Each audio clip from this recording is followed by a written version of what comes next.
Hello friends, ತಮಗೆಲ್ಲರೂ ಕೂಡ ಅಕಾಡೆಮಿಗೆ ಸ್ವಾಗತ. ಈ ಒಂದು ಕ್ಲಾಸ್ನಲ್ಲಿ 8ನೇ ತರಗತಿಯ ಅಧ್ಯಾಯ 8 ಬಲ ಮತ್ತು ಒತ್ತಡ ಈ ಒಂದು ಚಾಪ್ಟರ್ಗೆ ಸಂಬಂಧಿಸಿದ ಹಾಗೆ ಡೀಟೇಲ್ ಆಗಿ ಡಿಸ್ಕಸ್ ಮಾಡ್ತಾ ಹೋಗೋಣ.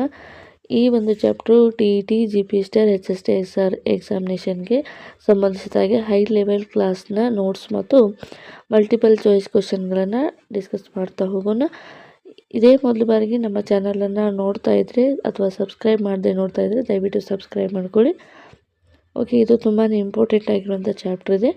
ಬಲ ಮತ್ತು ಒತ್ತಡ ಇವುಗಳ ಮಧ್ಯೆ ಇರುವಂಥ ರಿಲೇಷನ್ ಏನು, ಬಲಗಳಲ್ಲಿರುವಂಥ ವಿಧಗಳು ಯಾವ ರೀತಿಯಾಗಿರ್ತವೆ, ಅದರ ಲಕ್ಷಣಗಳೇನು, ಎಲ್ಲವನ್ನು ಕೂಡ ಡೀಟೇಲ್ ಆಗಿ ಡಿಸ್ಕಸ್ ಮಾಡ್ತಾ ಹೋಗೋಣ. ಮೊದಲನೇದಾಗಿ ಬಲ ಎಂದರೆ ಏನು?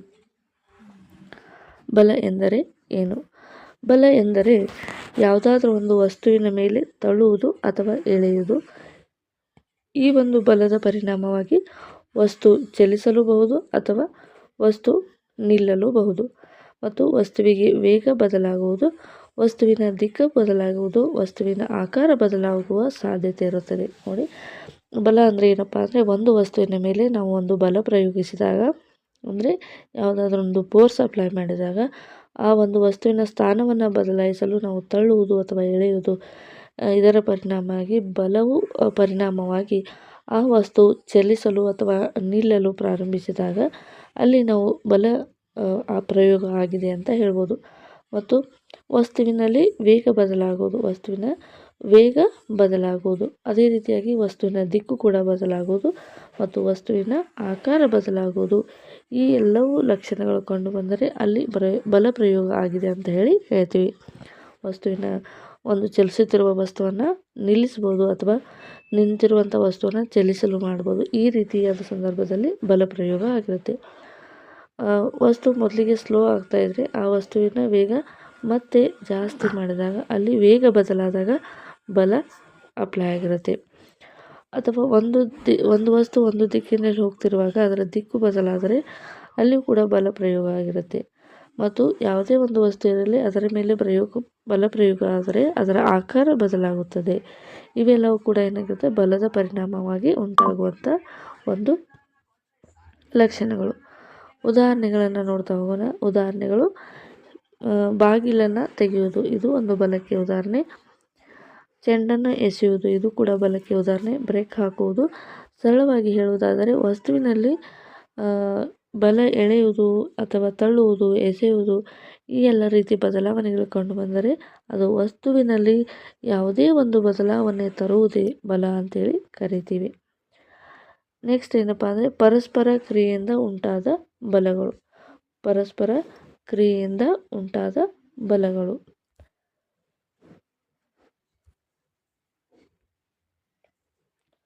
ಪರಸ್ಪರ ಕ್ರಿಯೆಯಿಂದ ಉಂಟಾದ ಬಲಗಳು ಅಂತಂದರೆ ಈ ಒಂದು ಪರಸ್ಪರ ಪ್ರಕ್ರಿಯೆಯಿಂದ ಉಂಟಾದ ಬಲಗಳು ಅಂತಂದರೆ ಎರಡು ವಸ್ತುಗಳು ಪರಸ್ಪರ ಕ್ರಿಯೆ ನಡೆಸುವಾಗ ಒಬ್ಬರ ಮೇಲೆ ಒಂದು ಸಮಯದ ಸಮಾನ ವಿರುದ್ಧ ಬಲಗಳು.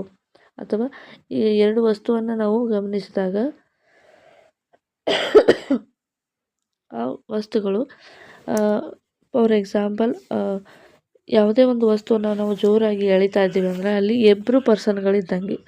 ಅಂದರೆ ಈಗ ನಾವು ಚೆಂಡನ್ನು ಜೋರಾಗಿ ಎಳಿತಾ ಇದ್ದೀವಿ ಅಂದಾಗ ಆ ಚೆಂಡು ನಮ್ಮ ಮೇಲೆ ಬಲ ಪ್ರಯೋಗ ಮಾಡಿರುತ್ತೆ, ಆ ಚೆಂಡಿನ ಮೇಲೆ ನಾವು ಕೂಡ ಬಲ ಪ್ರಯೋಗ ಮಾಡಿರ್ತೀವಿ. ಹೀಗೆ ಎರಡು ವಸ್ತುಗಳು ಪರಸ್ಪರ ಕ್ರಿಯೆ ನಡೆದಾಗ ಒಂದರ ಮೇಲೆ ಇನ್ನೊಂದು ಸಮಾನ ಸಮಯದಲ್ಲಿ ವಿರುದ್ಧ ಬಲಗಳು ಉಂಟಾದರೆ ಇಲ್ಲಿ ಪರಸ್ಪರ ಕ್ರಿಯೆಯಿಂದ ಉಂಟಾದ ಬಲಗಳು ಅಂತ ಹೇಳಿ ಕರಿತೀವಿ.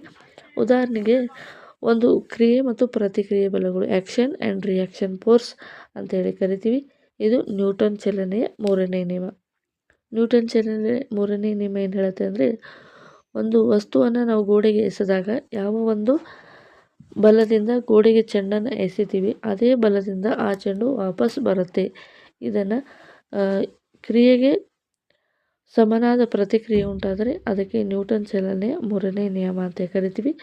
ಹಾಗಾದರೆ ಈ ಒಂದು ಪರಸ್ಪರ ಕ್ರಿಯೆಯಿಂದ ಉಂಟಾದ ಬಲಗಳ ಲಕ್ಷಣಗಳೇನಪ್ಪ ಅಂದರೆ ಈ ಬಲಗಳು ಯಾವಾಗಲೂ ಜೋಡಿಯಾಗಿರುತ್ತೆ, ಅಂದರೆ ಒಂದಕ್ಕೊಂದು ಅಪೋಸಿಟ್ ಆಗಿರುತ್ತೆ, ಜೋಡಿಯಾಗಿರುತ್ತೆ ಮತ್ತು ಪ್ರಮಾಣದಲ್ಲಿ ಸಮಾನವಾಗಿರುತ್ತೆ, ವಿರುದ್ಧ ದಿಕ್ಕಿನಲ್ಲಿರ್ತದೆ.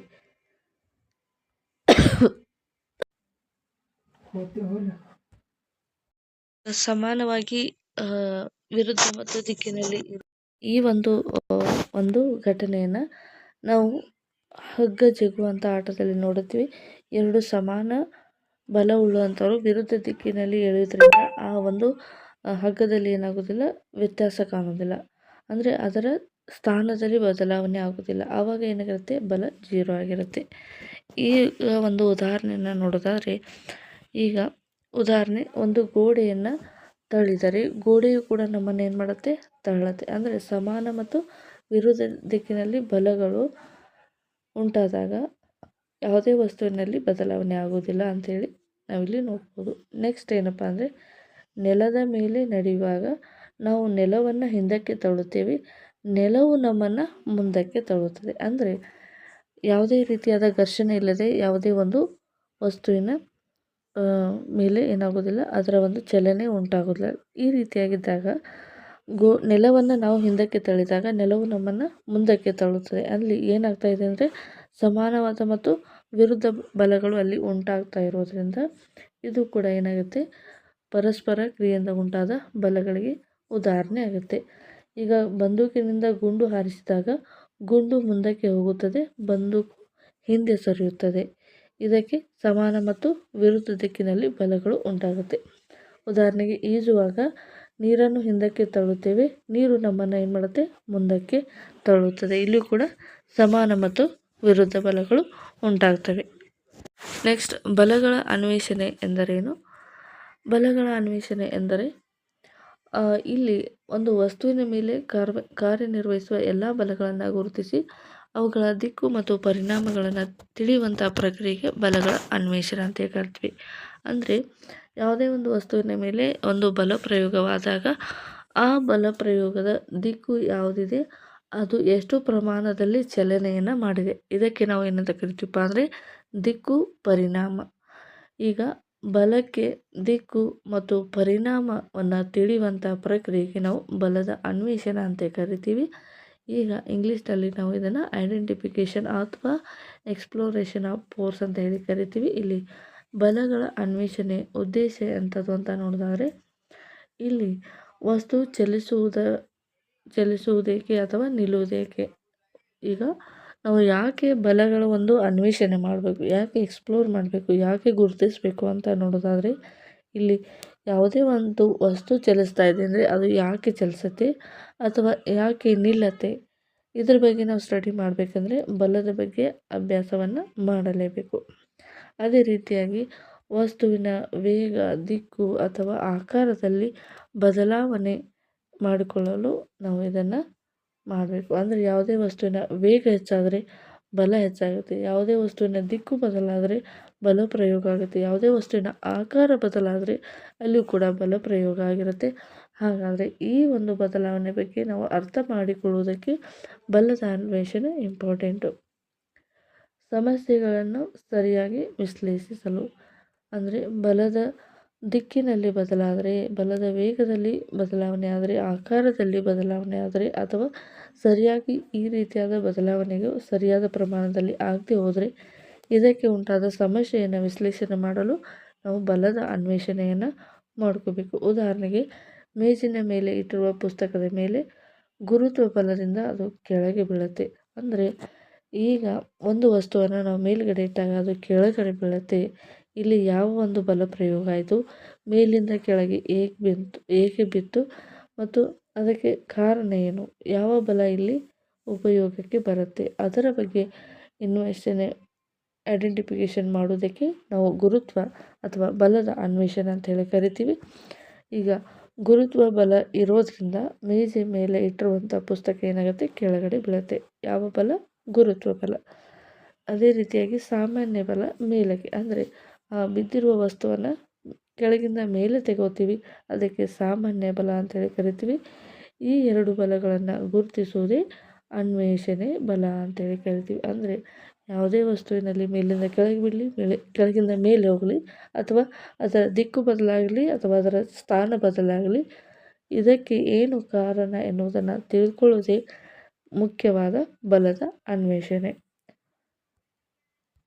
ಬಲದ ಅನ್ವೇಷಣೆ ಎಂದರೇನು ಅಂತ ನೋಡೋದಾದರೆ, ಒಂದು ವಸ್ತುವಿನ ಮೇಲೆ ಕಾರ್ಯನಿರ್ವಹಿಸುವ ಎಲ್ಲ ಬಲಗಳನ್ನು ಗುರುತಿಸಿ ಅವುಗಳ ದಿಕ್ಕು ಪರಿಣಾಮವನ್ನು ತಿಳಿಯುವಂಥ ಪ್ರಕ್ರಿಯೆಗೆ ಬಲದ ಅನ್ವೇಷಣೆ ಅಂತ ಹೇಳಿ ಕರಿತೀವಿ. ಯಾವುದೇ ವಸ್ತುವಿನ ಮೇಲೆ ಒಂದು ಬಲ ಪ್ರಯೋಗ ಆದಾಗ ಅವುಗಳ ದಿಕ್ಕು ಪರಿಣಾಮವನ್ನು ತಿಳಿಸುವಂಥ ಒಂದು ಪ್ರಕ್ರಿಯೆಗೆ ಬಲಗಳ ಅನ್ವೇಷಣೆ ಅಂಥೇಳಿ ಕರಿತೀವಿ. ಇದು ತುಂಬಾ ಇಂಪಾರ್ಟೆಂಟ್ ಆಗಿರುವಂಥ ಡೆಫಿನೇಷನು. ಹಾಗಾದರೆ ಮುಂದೆ ನೋಡ್ತಾ ಹೋಗೋಣ ಬಲಗಳ ವಿಧಗಳು. ಒಂದು ಸಂಪರ್ಕ ಬಲ ಅಥವಾ ಕಾಂಟ್ಯಾಕ್ಟ್ ಫೋರ್ಸ್. ಕಾಂಟ್ಯಾಕ್ಟ್ ಫೋರ್ಸ್ ಅಂದರೆ ಏನು ಅಂತಂದರೆ ಎರಡು ವಸ್ತುಗಳು ಪರಸ್ಪರ ಸ್ಪರ್ಶದಲ್ಲಿದ್ದಾಗ ಕಾರ್ಯನಿರ್ವಹಿಸುವ ಬಲಗಳಿಗೆ ನಾವು ಸಂಪರ್ಕ ಬಲ ಅಂದರೆ ಎರಡು ವಸ್ತುಗಳು ಏನಿರಬೇಕಪ್ಪ ಅಂದರೆ ಎರಡು ಸಂಪರ್ಕದಲ್ಲಿರಬೇಕು. ಅಂದರೆ ಒಂದು ಇನ್ನೊಂದಕ್ಕೆ ಕ್ರಿಯೆಯನ್ನು ಉಂಟು ಮಾಡಬೇಕು. ಈ ರೀತಿಯಾಗಿರೋದಕ್ಕೆ ಸ್ಪರ್ಶದಲ್ಲಿರಬೇಕು. ಈ ರೀತಿಯಾಗಿರುವಂಥ ಕಾರ್ಯನಿರ್ವಹಿಸುವಂಥ ಬಲಗಳಿಗೆ ನಾವು ಸಂಪರ್ಕ ಬಲ ಅಂತ ಕರಿತೀವಿ. ಉದಾಹರಣೆಗೆ ಘರ್ಷಣಾ ಬಲ, ಸಾಮಾನ್ಯ ಬಲ. ಅದೇ ರೀತಿಯಾಗಿ ಇನ್ನೊಂದು ವಿಧ ಇದೆ, ಅದಕ್ಕೆ ಅಸಂಪರ್ಕ ಬಲಗಳು ಅಂತ ಹೇಳಿ ಕರಿತೀವಿ. ಅಂದರೆ ಯಾವುದೇ ವಸ್ತುಗಳು ಸಂಪರ್ಕದಲ್ಲಿ ಇರದೇ ಇದ್ದರೂ ಕೂಡ ಅವು ಕಾರ್ಯನಿರ್ವಹಿಸಲು ಬಲ ಏನಾಗುತ್ತೆ ಇಂಪಾರ್ಟೆಂಟ್ ಆಗುತ್ತೆ. ಅಂದರೆ ಯಾವುದೇ ಒಂದು ಬಲ ಅಲ್ಲಿ ಪ್ರಯೋಗ ಆಗುತ್ತೆ, ಆದರೆ ಅದು ಏನಾಗೋದಿಲ್ಲ ಸಂಪರ್ಕದಲ್ಲಿ ಇರೋದಿಲ್ಲ. ಯಾವುದೇ ವಸ್ತುವನ್ನು ಇನ್ನೊಂದು ವಸ್ತು ಟಚ್ ಮಾಡ್ದೇನೆ ಅಲ್ಲಿ ಬಲ ಪ್ರಯೋಗ ಆಗ್ತಾ ಇದ್ದರೆ ಅದಕ್ಕೆ ಅಸಂಪರ್ಕ ಅಥವಾ ನಾನ್ ಕಾಂಟ್ಯಾಕ್ಟ್ ಫೋರ್ಸ್ ಅಂತ ಹೇಳಿ ಕರಿತೀವಿ. ಉದಾಹರಣೆಗೆ ಗುರುತ್ವ ಬಲ, ಚುಂಬಕ ಬಲ. ಚುಂಬಕ ಬಲ ಅಂದರೆ ಏನಪ್ಪ, ಮ್ಯಾಗ್ನೆಟಿಕ್ ಫೋರ್ಸ್. ಅಂದರೆ ಎರಡು ಬಾರ್ ಮ್ಯಾಗ್ನೆಟನ್ನು ತೆಗೆದುಕೊಂಡಾಗ ಅವು ಸಂಪರ್ಕದಲ್ಲಿ ಇಲ್ಲದೆ ಹೋದರೂ ಕೂಡ ಅಲ್ಲಿ ಏನಾಗುತ್ತೆ ಬಲ ಉಂಟಾಗುತ್ತೆ, ಮ್ಯಾಗ್ನೆಟಿಕ್ ಫೋರ್ಸ್ ಅಂತ ಹೇಳಿ ಕರಿತೀವಿ. ಮತ್ತು ವಿದ್ಯುತ್ ಸ್ಥಿತಿಕ ಬಲ ಅಥವಾ ಎಲೆಕ್ಟ್ರೋಮ್ಯಾಗ್ನೆಟಿಕ್ ಫೋರ್ಸ್ ಅಂತ ಹೇಳಿ ಕರಿತೀವಿ. ನೆಕ್ಸ್ಟ್ ನಾಲ್ಕನೇದು ಪರಸ್ಪರ ಕ್ರಿಯೆಯಿಂದ ಉಂಟಾಗುವ ಬಲಗಳು. ನೆಕ್ಸ್ಟು ಬಲವು ಚಲನೆಯ ಸ್ಥಿತಿಯನ್ನು ಬದಲಾಯಿಸುತ್ತದೆ. ಬಲವು ಚಲನೆಯ ಸ್ಥಿತಿಯನ್ನು ಬದಲಾಯಿಸುತ್ತೆ. ಏನು ಬಲವು ಚಲನೆಯ ಸ್ಥಿತಿಯನ್ನು ಬದಲಾಯಿಸುತ್ತೆ ಅಂದರೆ, ಈಗ ಒಂದು ಕಾರು ಸ್ಲೋ ಆಗಿ ಮೂವ್ ಆಗ್ತಾ ಇದೆ ಅಂದಾಗ ಅದಕ್ಕೆ ನಾವು ಇನ್ನಷ್ಟು ಫೋರ್ಸನ್ನು ಅಪ್ಲೈ ಮಾಡಿದಾಗ ಆ ಫೋರ್ಸಿಂದ ಆ ಕಾರಿನ ವೇಗ ಏನಾಗುತ್ತೆ ಹೆಚ್ಚಾಗುತ್ತೆ. ಇದು ಚಲನೆಯ ಸ್ಥಿತಿ ಏನಾಯಿತು ಬದಲಾವಣೆ ಆಯಿತು. ಈಗ ಬಲವು ಚಲನೆಯ ಸ್ಥಿತಿಯನ್ನು ಬದಲಾಯಿಸುತ್ತದೆ ಅಂದಾಗ ಸ್ಥಿರ ವಸ್ತುವನ್ನು ಚಲಿಸುವಂತೆ ಮಾಡುತ್ತದೆ. ಅಂದರೆ ಯಾವುದೇ ಒಂದು ಸ್ಥಿರ ವಸ್ತು ಅಂದರೆ ಚಲಿಸದೇ ಇರುವಂಥ ವಸ್ತುವಿಗೆ ಬಲ ಪ್ರಯೋಗಿಸಿದಾಗ ಆ ವಸ್ತು ಏನಾಗುತ್ತೆ ತನ್ನ ಚಲನೆಯಲ್ಲಿ ಬದಲಾವಣೆಯನ್ನು ತೆಗೆದುಕೊಂಡು ಆ ವಸ್ತು ಏನಾಗುತ್ತೆ ಮೂಮೆಂಟ್ ಆಗಲಿಕ್ಕೆ ಸ್ಟಾರ್ಟ್ ಆಗುತ್ತೆ. ಈ ರೀತಿಯಾಗಿ ಮೂಮೆಂಟ್ ಆಗಲಿಕ್ಕೆ ಸ್ಟಾರ್ಟ್ ಆದಾಗ ಆ ವಸ್ತುವಿನ ಸ್ಥಿತಿ ಏನಾಯಿತು ಬದಲಾಯಿತು. ಇದಕ್ಕೆ ಬಲವು ಚಲನೆಯ ಸ್ಥಿತಿಯನ್ನು ಬದಲಾಯಿಸುತ್ತದೆ ಅಂತ ಹೇಳಿ ಹೇಳ್ತೀವಿ. ಉದಾಹರಣೆಗೆ ನೆಲದಲ್ಲಿರುವ ಫುಟ್ಬಾಲನ್ನು ಹೊಡೆದಾಗ ಅದು ಚಲಿಸುತ್ತದೆ. ಅಂದರೆ ನೆಲದ ಮೇಲೆ ಒಂದು ಫುಟ್ಬಾಲ್ ಇದೆ, ಅದನ್ನು ನಾವು ಕಿಕ್ ಮಾಡಿದಾಗ ಅದಕ್ಕೆ ಒಂದು ಬಲ ಪ್ರಯೋಗಿಸಿದಾಗ ಅದು ಏನಾಗುತ್ತೆ ಚಲಿಸಲಿಕ್ಕೆ ಸ್ಟಾರ್ಟ್ ಆಗುತ್ತೆ. ಇದು ಆ ಚೆಂಡಿನ ಸ್ಥಿತಿ ಅಂದರೆ ನಿಶ್ಚಲ ಸ್ಥಿತಿಯಲ್ಲಿರುವಂಥ ವಸ್ತು ಚಲಿಸಲು ಪ್ರಾರಂಭ ಮಾಡುತ್ತೆ. ಇದು ಬಲದ ಸ್ಥಿತಿಯಿಂದಾಗಿ ಆ ವಸ್ತುವಿನಲ್ಲಿ ಏನಾಗುತ್ತೆ ಬದಲಾವಣೆ ಆಗುತ್ತೆ. ಎರಡನೇದು ಚಲಿಸುತ್ತಿರುವ ವಸ್ತುವನ್ನು ನಿಲ್ಲಿಸುತ್ತದೆ. ಉದಾಹರಣೆಗೆ ಚಲಿಸುತ್ತಿರುವ ಒಂದು ವಸ್ತುವನ್ನು ವಿರುದ್ಧ ದಿಕ್ಕಿನಲ್ಲಿ ಬಲ ಅನ್ವಯಿಸಿದಾಗ ಅದು ನಿಧಾನವಾಗಿ ನಿಲ್ಲುತ್ತದೆ.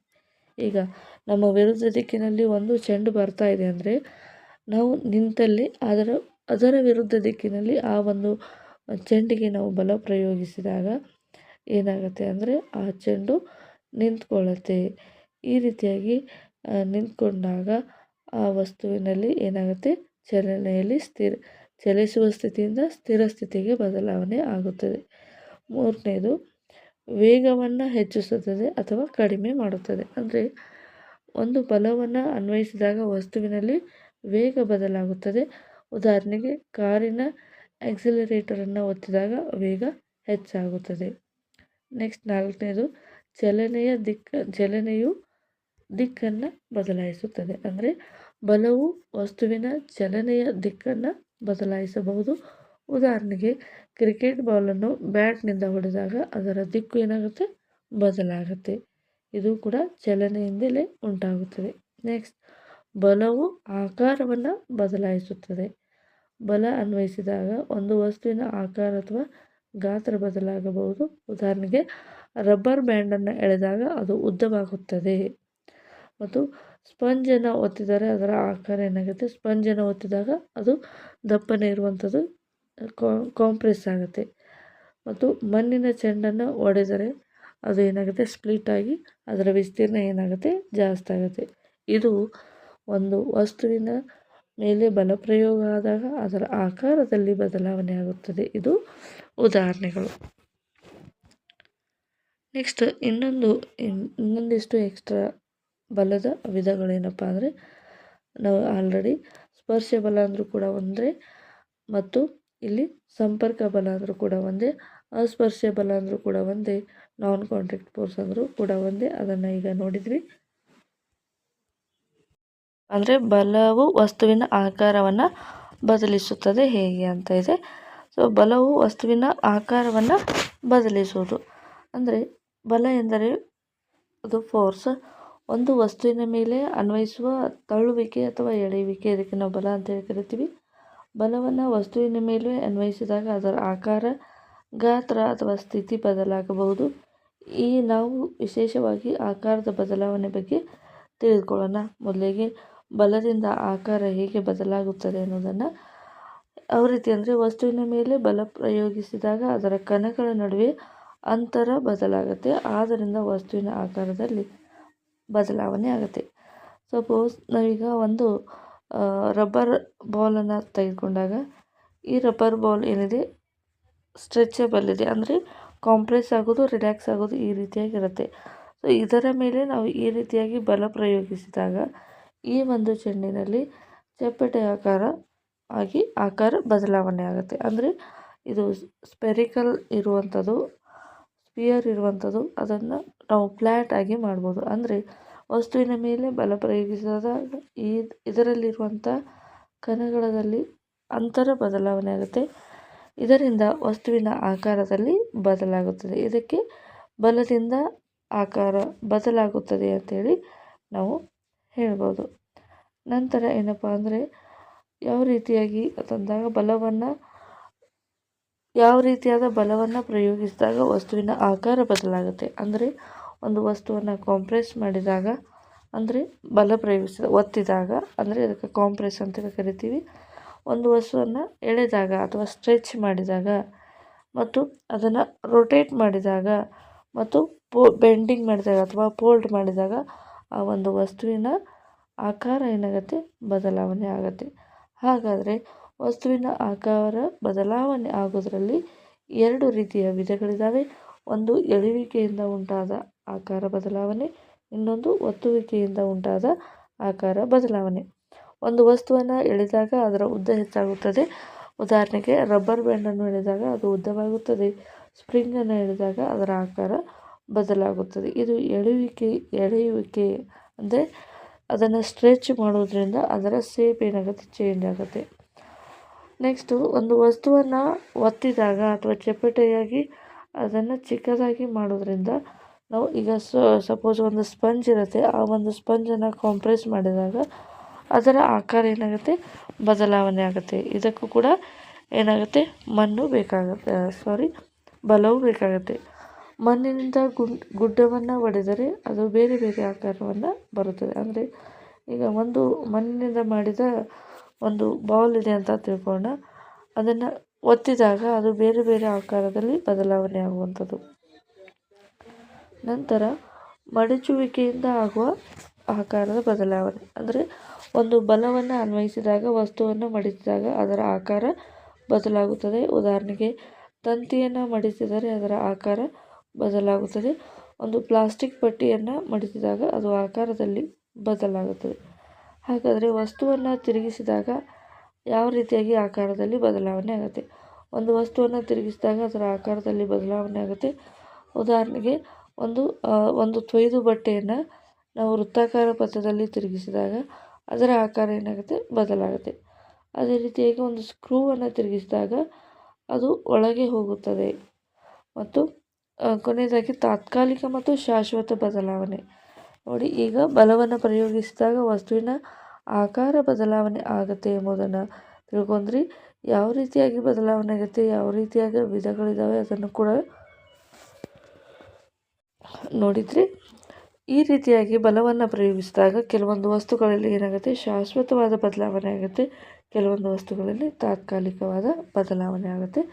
ತಾತ್ಕಾಲಿಕ ಬದಲಾವಣೆ ಅಂದರೆ ಏನು ಅಂದರೆ ಇಲಾಸ್ಟಿಕ್ ಚೇಂಜ್ ಅಂದರೆ ಏನು, ಬಲ ತೆಗೆದ ನಂತರ ಒಂದು ವಸ್ತುವಿನ ಮೇಲೆ ಬಲ ಪ್ರಯೋಗಿಸಿದಾಗ ಆ ವಸ್ತುವಿನ ಮೇಲೆ ಬಲವನ್ನು ನಾವು ತೆಗಿಬೇಕು. ತೆಗೆದಾಗ ಏನಾಗುತ್ತೆ, ಅದು ತನ್ನ ಮೊದಲ ಆಕಾರಕ್ಕೆ ಮರಳುತ್ತದೆ, ತನ್ನ ಮೂಲ ಆಕಾರಕ್ಕೆ ಬದಲಾಗುತ್ತದೆ. ಉದಾಹರಣೆಗೆ ರಬ್ಬರ್ ಬ್ಯಾಂಡು, ಸ್ಪ್ರಿಂಗು. ರಬ್ಬರ್ ಬ್ಯಾಂಡನ್ನು ಕಾಂಪ್ರೆಸ್ ಮಾಡಿದಾಗ, ರಿಲ್ಯಾಕ್ಸ್ ಮಾಡಿದಾಗ ಅದು ಓಪನ್ ಆಗೋದು, ಕಾಂಪ್ರೆಸ್ ಆಗೋದು.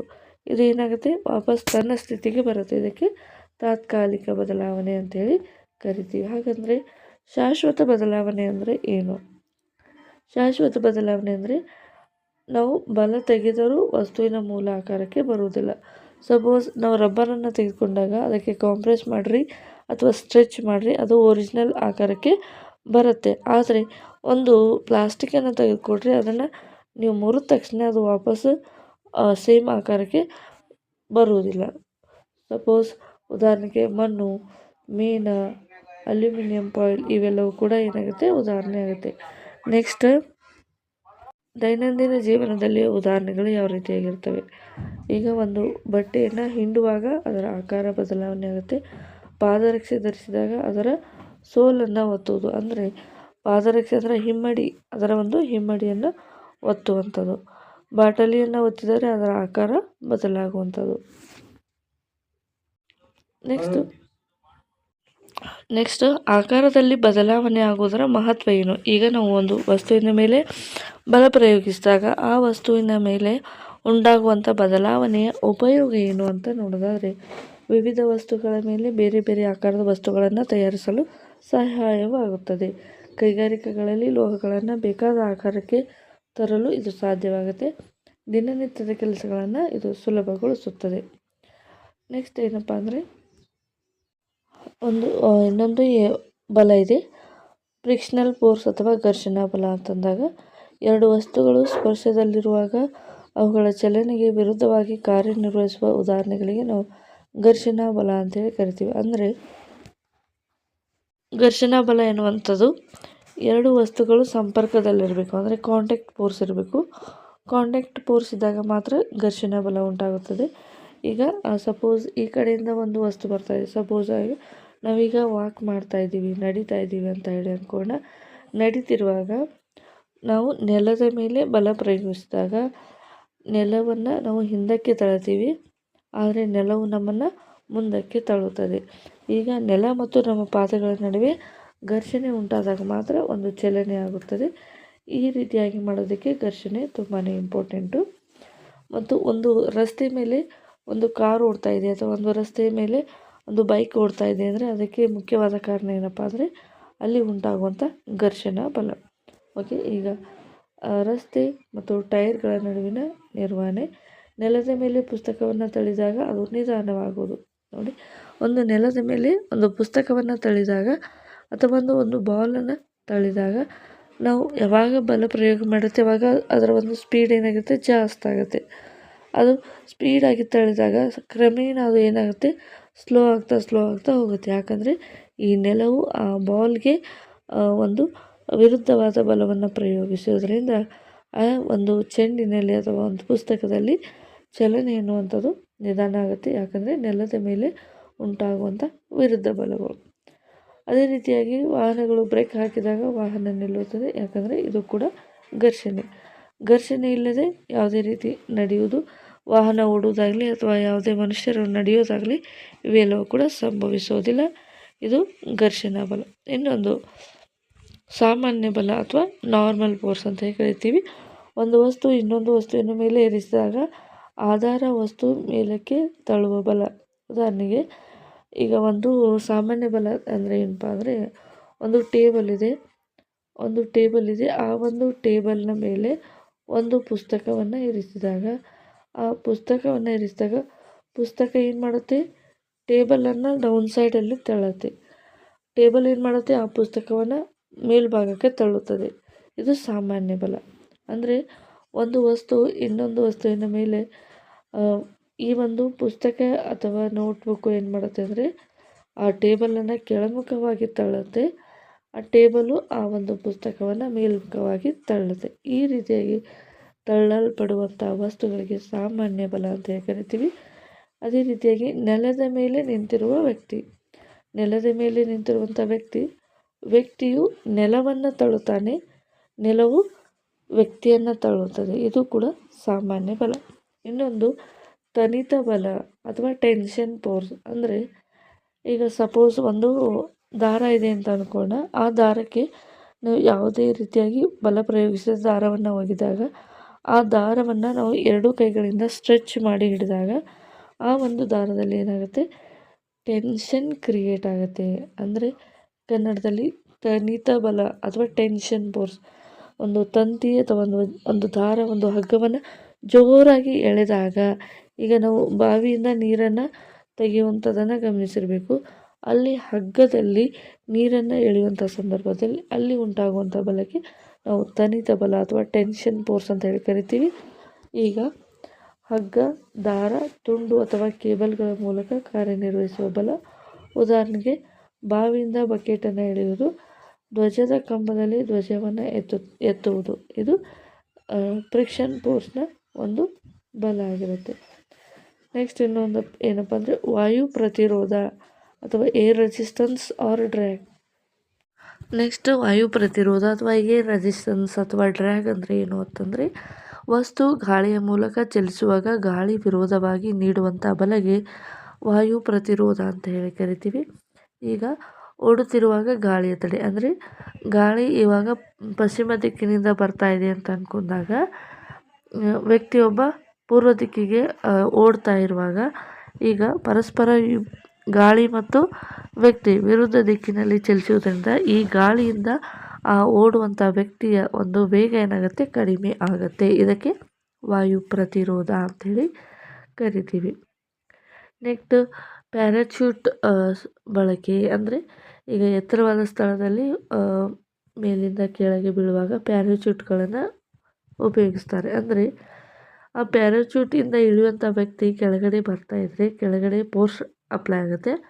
ಆ ಪ್ಯಾರಾಚೂಟ್ ಮೇಲ್ಗಡೆ ತಳ್ಳಲಿಕ್ಕೆ ವಾಯು ಪ್ರತಿರೋಧ ಉಂಟಾಗುತ್ತೆ. ಇದರಿಂದ ಉಂಟಾದ ಬಲಕ್ಕೆ ನಾವು ಏರ್ ರೆಸಿಸ್ಟೆನ್ಸ್ ಅಂತ ಹೇಳಿ ಕರಿತೀವಿ. ನೆಕ್ಸ್ಟ್ ಸಂಪರ್ಕ ಬಲದ ಲಕ್ಷಣ ಏನು? ಸಂಪರ್ಕ ಬಲದ ಲಕ್ಷಣ ಏನು? ಸ್ಪರ್ಶ ಇಲ್ಲದೆ ಯಾವುದೇ ರೀತಿಯಾಗಿ ಕಾರ್ಯನಿರ್ವಹಿಸಲು ಸಾಧ್ಯವಿಲ್ಲ. ವಸ್ತುವಿನ ಚಲನೆಯನ್ನು ನಿಲ್ಲಿಸಬಹುದು ಅಥವಾ ಬದಲಾಯಿಸಬಹುದು. ವಸ್ತುವಿನ ಆಕಾರವನ್ನು ಬದಲಾಯಿಸಬಹುದು ಮತ್ತು ವಸ್ತುವಿನ ಚಲನೆಯಲ್ಲಿ ಬದಲಾವಣೆಯನ್ನು ಗೊಳಿಸಬಹುದು. ಹಾಗಾದರೆ ದೈನಂದಿನ ಜೀವನದಲ್ಲಿ ಸಂಪರ್ಕ ಬಲದ ಉಪಯೋಗ ಏನು? ಬರೆಯುವಾಗ ಪೆನ್ ಮತ್ತು ಕಾಗದದ ನಡುವೆ ಉಂಟಾಗುವಂಥ ಘರ್ಷಣೆ, ನಡೆಯುವಾಗ ಪಾದ ಮತ್ತು ನೆಲದ ನಡುವೆ ಉಂಟಾಗುವಂಥ ಸ್ಪರ್ಶ ಬಲ, ಆಹಾರ ಕತ್ತರಿಸುವಾಗ ಚಾಕು ಮತ್ತು ತರಕಾರಿಯಿಂದ ಉಂಟಾಗುವಂಥ ಸಂಪರ್ಕ ಬಲ. ಇವು ದೈನಂದಿನ ಜೀವನದಲ್ಲಿ ಉಂಟಾಗುವಂಥ ಸಂಪರ್ಕ ಬಲಗಳು. ಸಂಪರ್ಕ ರಹಿತ ಬಲಗಳ ಅರ್ಥ ಏನು ಅಂತಂತ ನೋಡೋದಾದರೆ, ಒಂದು ವಸ್ತು ಇನ್ನೊಂದು ವಸ್ತುವನ್ನು ತಟ್ಟದೇ ಇದ್ದರೂ ಕೂಡ ಅದರ ಮೇಲೆ ಬಲ ಪ್ರಯೋಗವಾಗುತ್ತದೆ. ಇಂಥ ಬಲಗಳಿಗೆ ಸಂಪರ್ಕ ರಹಿತ ಬಲಗಳು ಅಂತ ಹೇಳಿ ಕರಿತೀವಿ. ಉದಾಹರಣೆಗೆ ಗುರುತ್ವಾಕರ್ಷಣೆ. ಈಗ ನೀವು ಗಾಳಿಯಲ್ಲಿ ಒಂದು ಕಲ್ಲನ್ನು ಎಸೆದಾಗ ಆ ಕಲ್ಲು ಯಾವುದೇ ರೀತಿಯಾದ ಸಂಪರ್ಕವಿಲ್ಲದೆ ಕೂಡ ಅದು ನೆಲಕ್ಕೆ ಬಂದು ಬೀಳುತ್ತದೆ. ಇದಕ್ಕೆ ನಾವು ಗುರುತ್ವಾಕರ್ಷಣೆ ಬಲ ಅಂತೇಳಿ ಕರಿತೀವಿ. ಭೂಮಿಯು ವಸ್ತುವನ್ನು ತನ್ನ ಕಡೆಗೆ ಆಕರ್ಷಿಸುವುದು, ಇದಕ್ಕೆ ಗುರುತ್ವ ಬಲ ಅಂತೇಳಿ ಕರಿತೀವಿ. ಉದಾಹರಣೆಗೆ ಎಸೆದ ವಸ್ತು ಕೆಳಗೆ ಬೀಳುವುದು, ನೆಲದ ಮೇಲೆ ನಿಂತಿರುವುದು, ಮಳೆ ಭೂಮಿಗೆ ಬೀಳುವುದು, ಇದೆಲ್ಲ ಕೂಡ ಗುರುತ್ವಾಕರ್ಷಣೆ. ನೆಕ್ಸ್ಟ್ ಚುಂಬಕ ಬಲ ಅಥವಾ ಮ್ಯಾಗ್ನೆಟಿಕ್ ಫೋರ್ಸ್. ಅಂದರೆ ನಮ್ಮ ಸುತ್ತಮುತ್ತಲಿನ ವಸ್ತುಗಳ ಮೇಲೆ ತೋರಿಸುವ ಆಕರ್ಷಣೆ ಅಥವಾ ವಿಕರ್ಷಣೆಗೆ ನಾವು ಚುಂಬಕ ಬಲ ಅಥವಾ ಮ್ಯಾಗ್ನೆಟಿಕ್ ಫೋರ್ಸ್ ಅಂತ ಕರಿತೀವಿ.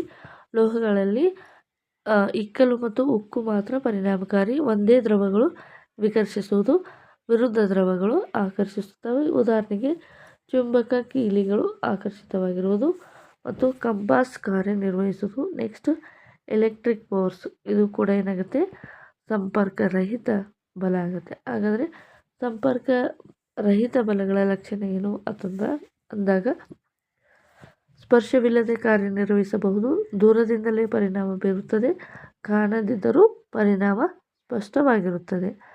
ದೈನಂದಿನ ಜೀವನದಲ್ಲಿ ಉಪಯೋಗ. ಎಲೆಕ್ಟ್ರಿಕ್ ಫೋರ್ಸ್ನ ಉಪಯೋಗ ಏನು? ವಿದ್ಯುತ್ ಫ್ಯಾನ್ ಮತ್ತು ಮೋಟಾರ್ಗಳು ಚಲಿಸುವಂಥದ್ದು, GPS ಉಪಗ್ರಹಗಳ ಚಲನೆ, ಮ್ಯಾಗ್ನೆಟಿಕ್ ಲಾಕ್ಗಳು. ನೆಕ್ಸ್ಟ್ ಏನಪ್ಪ ಅಂದರೆ, ಈಗ ನೀವು ಬಲಗಳ ಬಗ್ಗೆ, ಬಲದ ಲಕ್ಷಣ, ಬಲದ ವಿಧಗಳು ಸಂಪೂರ್ಣವಾಗಿ ಡಿಸ್ಕಸ್ ಮಾಡಿದ್ರಿ. ಮುಂದೆ ಈಗ ಒತ್ತಡದ ಬಗ್ಗೆ ನಾವು ಸಂಪೂರ್ಣ ಮಾಹಿತಿಯನ್ನು ತಿಳ್ಕೊಳ್ಳೋಣ. ಒತ್ತಡ ಅಂದರೆ ಏನು? ಒತ್ತಡ ಎಂದರೆ ಒಂದು ವಸ್ತುವಿನ ಮೇಲ್ಮೈ ಮೇಲೆ ಪ್ರತಿ ಏಕ ಪ್ರದೇಶಕ್ಕೆ ಅನ್ವಯವಾಗುವ ಬಲ. ಅಂದರೆ ಈಗ ಒಂದು ಚದರ ಸೆಂಟಿಮೀಟರ್ ಅಂದರೆ ಒಂದು ಚದರ ಸೆಂಟಿಮೀಟರ್ ಭಾಗದಲ್ಲಿ ಒಂದು ವಸ್ತುವಿನ ಮೇಲೆ ಉಂಟಾಗುವಂಥ ಬಲಕ್ಕೆ ನಾವು ಒತ್ತಡ ಅಂತ ಹೇಳಿ ಕರಿತೀವಿ. ಸರಳವಾಗಿ ಹೇಳೋದಾದರೆ, ಎಷ್ಟು ಪ್ರದೇಶದ ಮೇಲೆ ಕಾರ್ಯನಿರ್ವಹಿಸುತ್ತದೆಯೋ ಅದರ ಮೇಲೆ ಒತ್ತಡ ಅವಲಂಬಿತವಾಗಿರುತ್ತೆ. ಈಗ ಜಾಸ್ತಿ ಪ್ರದೇಶ ಇದ್ದರೆ ಜಾಸ್ತಿ ಬಲ, ಕಡಿಮೆ ಪ್ರದೇಶ ಇದ್ದರೆ ಕಡಿಮೆ ಬಲ ಅಥವಾ ಒತ್ತಡ. ಒತ್ತಡದ ವ್ಯಾಖ್ಯಾನ ಯಾವ ರೀತಿ ಇದೆ? ಒಂದೇ ಬಲವನ್ನು ಚಿಕ್ಕ ಪ್ರದೇಶದ ಮೇಲೆ ಅನ್ವಯಿಸಿದರೆ ಒತ್ತಡ ಹೆಚ್ಚು. ಅಂದರೆ ಒಂದೇ ಬಲವನ್ನು ಚಿಕ್ಕ ಪ್ರದೇಶದ ಮೇಲೆ ಅನ್ವಯಿಸಿದರೆ ಒತ್ತಡ ಹೆಚ್ಚಿರುತ್ತೆ. ಒಂದೇ ಬಲವನ್ನು ದೊಡ್ಡ ಪ್ರದೇಶದ ಮೇಲೆ ಅನ್ವಯಿಸಿದರೆ ಅದು ಕಡಿಮೆ ಒತ್ತಡ. ಹಾಗಾದರೆ ಇದಕ್ಕೆ ಉದಾಹರಣೆ ಏನಪ್ಪ ಅಂದರೆ, ಈಗ ಒಂದು ಪೆನ್ನಿನಿಂದ ಒಂದು ದೊಡ್ಡದಾದ ಪೇಪರ್ ಮೇಲೆ ನಾವು ಬಲ ಪ್ರಯೋಗಿಸಿದಾಗ, ಒತ್ತಡವನ್ನು ಹಾಕಿದಾಗ ಅದು ಏನಾಗುತ್ತೆ ಅಂದರೆ, ಇಡೀ ಪೇಪರ್ ತುಂಬಾ ಕೂಡ ನಾವು ಒತ್ತಡವನ್ನು ಹಾಕೋದ್ರಿಂದ ಅಲ್ಲಿ ಕಡಿಮೆ ಒತ್ತಡ ಅಪ್ಲೈ ಆಗುತ್ತೆ. ಅದೇ ಒಂದು ಪೆನ್ನನ್ನು ತೆಗೆದುಕೊಂಡು ಚಿಕ್ಕದಾದ ಪ್ರದೇಶದ ಮೇಲೆ ಅನ್ವಯಿಸಿದರೆ ಅಲ್ಲಿ ಒತ್ತಡ ಹೆಚ್ಚಾಗುತ್ತದೆ. ಒತ್ತಡದ ಏಕಮಾನ ಪ್ಯಾಸ್ಕಲ್. ಒತ್ತಡದ ಏಕಮಾನ pascal. 1 pascal = 1 newton divided by 1 ಚದರ ಮೀಟರ್. ಅಂದರೆ 1 pascal = force divided by area. ಅಂದರೆ ಒಂದು ವಿಸ್ತೀರ್ಣದ ಮೇಲೆ ಉಂಟಾಗುವಂಥ 1 ನ್ಯೂಟನ್ ಬಲಕ್ಕೆ ನಾವು ಪ್ಯಾಸ್ಕಲ್ ಅಂತ ಹೇಳಿ ಕರಿತೀವಿ. ಒತ್ತಡದ ಏಕಮಾನ pascal. 1 pascal = 1 newton divided by 1 ಚದರ ಮೀಟರ್.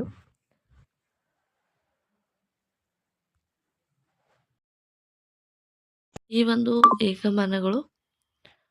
ಒಂದು ಏಕಮಾನಗಳು ವಾತಾವರಣದಲ್ಲಿರುವಂತಹ ಒಂದು ಒತ್ತಡವನ್ನು ಅಳೆಯಲಿಕ್ಕೆ ಬಳಸುವಂಥ ಮಾಪನ ಬ್ಯಾರೋಮೀಟರ್ ಅಥವಾ ಭಾರ ಎನ್ನುವಂಥ. ಮಿಲಿಮೀಟರ್ ಆಫ್ ಮರ್ಕ್ಯುರಿ ಇದು ಬ್ಯಾರೋಮೀಟರ್ನ ಒಂದು ಒತ್ತಡವನ್ನು ಅಳೆಯುವಂಥ ಮಾಪನ ಆಗಿರುತ್ತೆ. ಒತ್ತಡದ ವಿಧಗಳು ಯಾವುವು? ಒಂದು ಘನವಸ್ತುಗಳಿಂದ ಉಂಟಾಗುವಂಥ ಒತ್ತಡ. ಘನವಸ್ತುಗಳು ತಮ್ಮ ತೂಕವನ್ನು ನೆಲದ ಮೇಲೆ ಒತ್ತಡ ಹೇರುತ್ತವೆ. ಯಾವುದೇ ಒಂದು ಘನವಸ್ತು ಇರಬೇಕು, ಆ ವಸ್ತು ತಮ್ಮ ಒಂದು ತೂಕವನ್ನು ನೆಲದ ಮೇಲೆ ಒತ್ತಡವನ್ನು ಹೇರುತ್ತವೆ. ಉದಾಹರಣೆಗೆ, ತುಂಬಾ ಶಾರ್ಪ್ ಆಗಿರುವಂಥ ಒಂದು ಚಾಕುವನ್ನು ತೆಗೆದುಕೊಂಡು ತರಕಾರಿಯನ್ನು ಸುಲಭವಾಗಿ ಕತ್ತರಿಸಬಹುದು. ಯಾಕಪ್ಪ ಅಂದರೆ ಅಲ್ಲಿ ತುಂಬಾ ಶಾರ್ಪ್ ಎಡ್ಜ್ ಇರುತ್ತೆ. ಆ ಒಂದು ಶಾರ್ಪ್ ಎಡ್ಜಿಂದ ಒತ್ತಡ ಏನಾಗುತ್ತೆ, ಜಾಸ್ತಿ ಆಗುತ್ತೆ. ಹೈ ಹೀಲ್ಸ್ ಇರುವಂಥ ಶೂವನ್ನು ಧರಿಸಿದಾಗ ನೆಲದ ಮೇಲೆ ಹೆಚ್ಚು ಒತ್ತಡ ಬೀಳುತ್ತದೆ. ತುಂಬಾ ಹೈ ಹೀಲ್ಸ್ ಇರುವಂಥ ಒಂದು ಶೂಸ್ಗಳನ್ನು ಧರಿಸಿದಾಗ ನೆಲದ ಮೇಲೆ ಹೆಚ್ಚು ಒತ್ತಡ ಬೀಳುತ್ತೆ. ಅದೇ ರೀತಿಯಾಗಿ ದ್ರವದ ಒತ್ತಡ ಯಾವ ರೀತಿಯಾಗಿ ಉಂಟಾಗುತ್ತೆ, ದ್ರವದ ಮೇಲೆ ಒತ್ತಡ ಯಾವ ರೀತಿಯಾಗಿ ಆಗುತ್ತೆ ಅಂತ ನೋಡೋದಾದರೆ, ದ್ರವಗಳು ತಮ್ಮ ತೂಕದಿಂದ ಪಾತ್ರೆಯ ಗೋಡೆ ಮತ್ತು ತಳದ ಮೇಲೆ ಒತ್ತಡವನ್ನು ಹೇರುತ್ತವೆ. ದ್ರವಗಳು ಏನು ಮಾಡುತ್ತೆ, ತಮ್ಮ ತೂಕದಿಂದ ಪಾತ್ರೆಯ ಗೋಡೆ ಅಂದರೆ ಈ ರೀತಿಯಾಗಿ ಒಂದು ಲೋಟ ಇದೆ ಅಂತ ಅಂದ್ಕೊಳ್ಳೋಣ. ಈ ಲೋಟದಲ್ಲಿ ಒಂದು ನೀರನ್ನು ಹಾಕಿದಾಗ ಈ ನೀರು ಏನು ಮಾಡುತ್ತೆ, ಲೋಟದ ಒಂದು ಸರ್ಫೇಸ್ ಏನಿದೆ ಆ ಸರ್ಫೇಸ್ ಮೇಲೆ ತಮ್ಮ ಒತ್ತಡವನ್ನು ಹೇರುತ್ತೆ ಮತ್ತು ನೆಲದ ಮೇಲೆ ಒತ್ತಡವನ್ನು ಹೇರುವಂಥದ್ದು. ಲಕ್ಷಣಗಳು ಏನು ಅಂತ ನೋಡೋದಾದರೆ, ಆಳ ಹೆಚ್ಚಾದಂತೆ ಒತ್ತಡ ಏನಾಗುತ್ತೆ, ಹೆಚ್ಚಾಗುತ್ತೆ. ಅಂದರೆ ಭೂಮಿಯ ಆಳಕ್ಕೆ ಹೋದಂತೆ ಅಲ್ಲಿ ಏನಾಗುತ್ತೆ, ಒತ್ತಡ ಹೆಚ್ಚಾಗುತ್ತೆ ಅಂತ ನಾವು ಕೇಳಿರ್ತೀವಿ. ಆ ಒಂದು ಫಿನಾಮಿನಾವನ್ನೇ ನಾವು ಇಲ್ಲಿ ಯೂಸ್ ಮಾಡ್ತಾ ಇದ್ದೀವಿ. ಎಲ್ಲ ದಿಕ್ಕುಗಳಲ್ಲೂ ಕೂಡ ಒತ್ತಡ ಏರುತ್ತದೆ. ಅಂದರೆ ಈಗ ಒಂದು ಗ್ಲಾಸ್ ಅಂತ ಕನ್ಸಿಡರ್ ಮಾಡಿದಾಗ ಆ ಒಂದು ಗ್ಲಾಸಲ್ಲಿ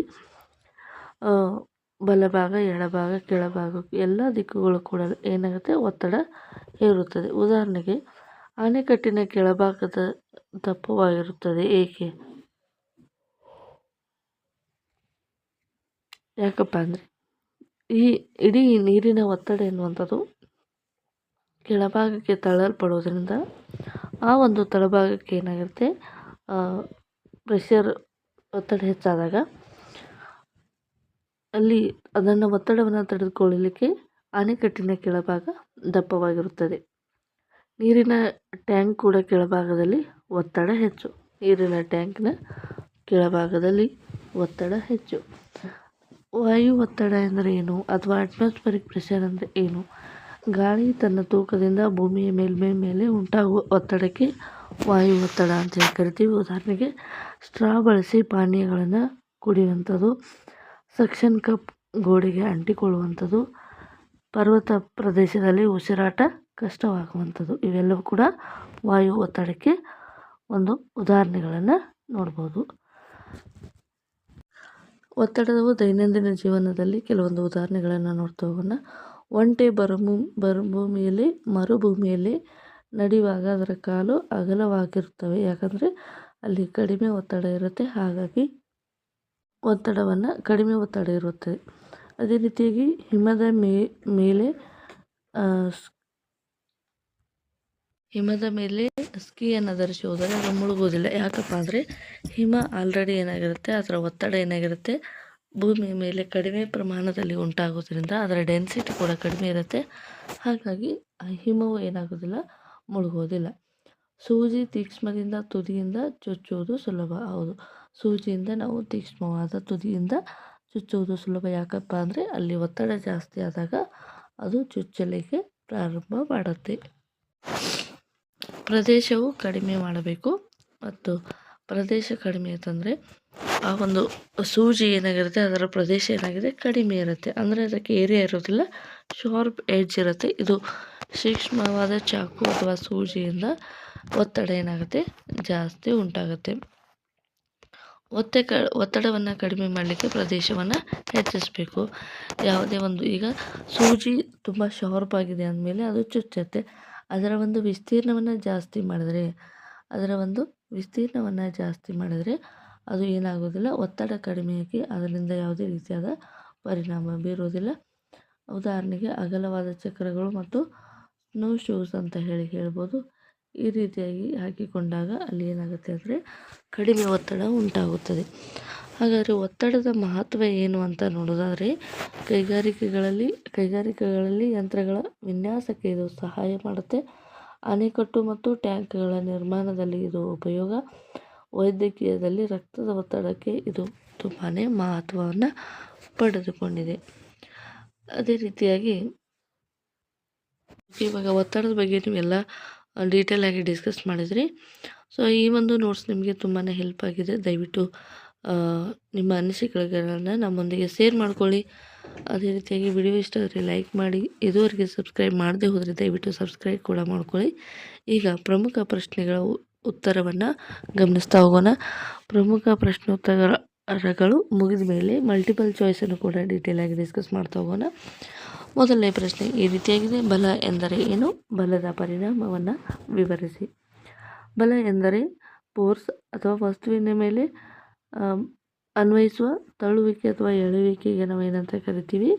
ಬಲ ಅಂತ ಹೇಳಿ ಕರಿತೀವಿ. ಬಲದ ಪರಿಣಾಮ ಏನಪ್ಪ ಅಂದರೆ ಸ್ಥಿರ ವಸ್ತುವನ್ನು ಚಲಿಸುವಂತೆ ಮಾಡುತ್ತೆ, ಚಲಿಸುವ ವಸ್ತುವನ್ನು ನಿಲ್ಲಿಸುವಂತೆ ಮಾಡುತ್ತೆ, ವಸ್ತುವಿನ ವೇಗದಲ್ಲಿ ಕಡಿಮೆ ಮಾಡುತ್ತದೆ, ಚಲನೆಯ ದಿಕ್ಕನ್ನು ಬದಲಾಯಿಸುತ್ತದೆ, ವಸ್ತುವಿನ ಆಕಾರವನ್ನು ಕೂಡ ಇದೇನು ಮಾಡುತ್ತೆ, ಬದಲಾಯಿಸುತ್ತೆ.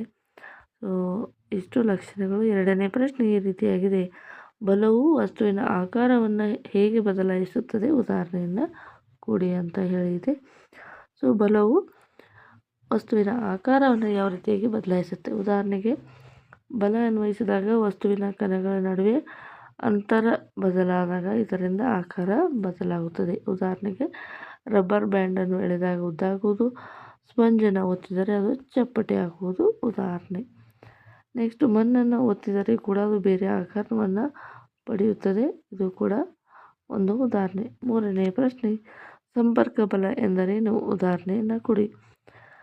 ನೇರ ಸ್ಪರ್ಶ ಇದ್ದಾಗ ಮಾತ್ರ ಕಾರ್ಯನಿರ್ವಹಿಸುವ ಬಲವನ್ನು ಸಂಪರ್ಕ ಬಲ ಅಂತೇಳಿ ಕರಿತೀವಿ. ಉದಾಹರಣೆಗೆ ಸ್ನಾಯು ಬಲ, ಘರ್ಷಣಾ ಬಲ, ಟೆನ್ಷನ್ ಫೋರ್ಸ್ ಅಂತ ಹೇಳಿ ಕರಿತೀವಿ. ನಾಲ್ಕನೇ ಪ್ರಶ್ನೆ, ಸಂಪರ್ಕ ರಹಿತ ಬಲಗಳು ಎಂದರೆ ಏನು? ವಿವರಿಸಿ. ವಸ್ತುಗಳು ಸ್ಪರ್ಶಿಸದೇ ಇದ್ದರೂ ಕಾರ್ಯನಿರ್ವಹಿಸುವ ಬಲವನ್ನು ಸಂಪರ್ಕ ರಹಿತ ಬಲಗಳು ಅಂತೀವಿ. ಉದಾಹರಣೆಗೆ ಗುರುತ್ವಾಕರ್ಷಣೆ, magnetic force and electric force. ಐದನೇ ಪ್ರಶ್ನೆ, ಸಂಪರ್ಕ ಬಲ ಮತ್ತು ಸಂಪರ್ಕ ರಹಿತ ಬಲಗಳ ನಡುವಿನ ವ್ಯತ್ಯಾಸವನ್ನು ಬರೆಯಿರಿ ಅಂತ ಹೇಳಿದೆ.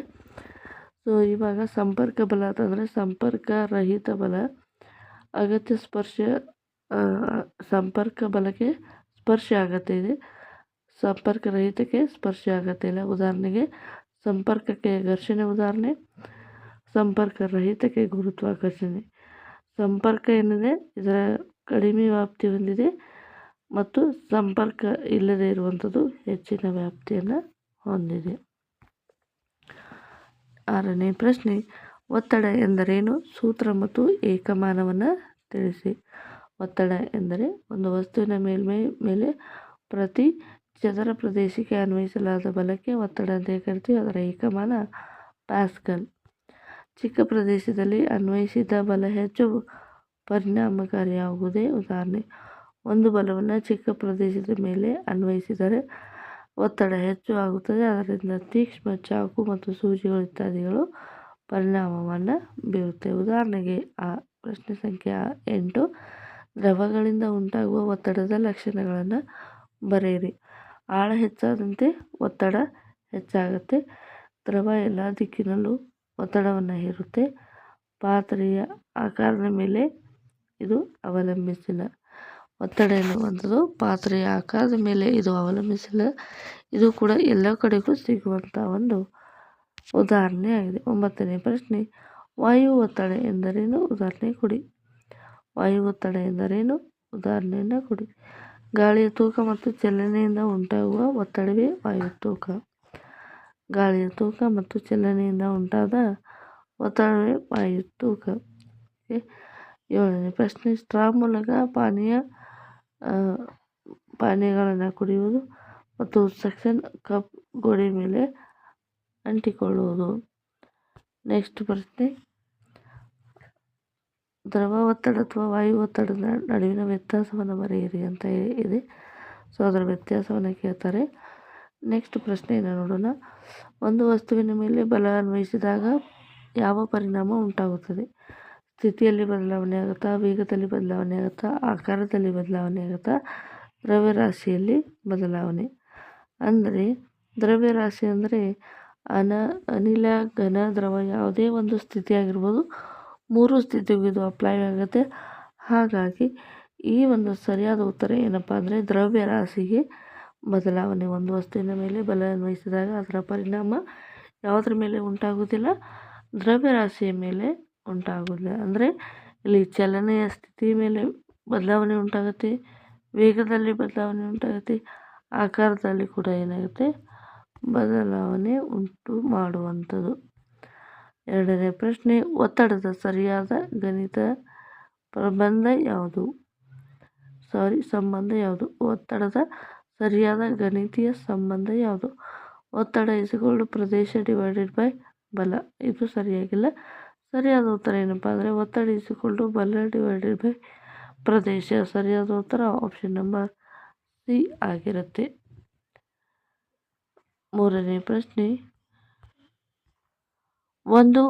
ಒಂದೇ ಒಂದು ಬಲವನ್ನು ಚಿಕ್ಕ ಪ್ರದೇಶದ ಮೇಲೆ ಅನ್ವಯಿಸಿದಾಗ ಏನು ಸಂಭವಿಸುತ್ತದೆ? ಇಲ್ಲಿ ಒತ್ತಡ ಕಡಿಮೆ ಆಗುತ್ತದೆ, ಹೆಚ್ಚಾಗುತ್ತದೆ, ಸ್ಥಿರವಾಗಿರುತ್ತದೆ, ಶೂನ್ಯವಾಗಿರುತ್ತದೆ. ಸರಿಯಾದ ಉತ್ತರ ಆಪ್ಷನ್ ಬಿ. ನೋಡಿ, ಒಂದೇ ಬಲವನ್ನು ಒಂದು ಚಿಕ್ಕ ಪ್ರದೇಶದ ಮೇಲೆ ಅನ್ವಯಿಸುವಂತಹ ಒಂದು ಬಲ ಏನಿದೆ ಇದು ಒತ್ತಡ ಹೆಚ್ಚಾಗುತ್ತದೆ. 4ನೇ ಪ್ರಶ್ನೆ, ಕೆಳಗಿನವುಗಳಲ್ಲಿ ಸಂಪರ್ಕ ಬಲವಲ್ಲದ್ದು ಯಾವುದು?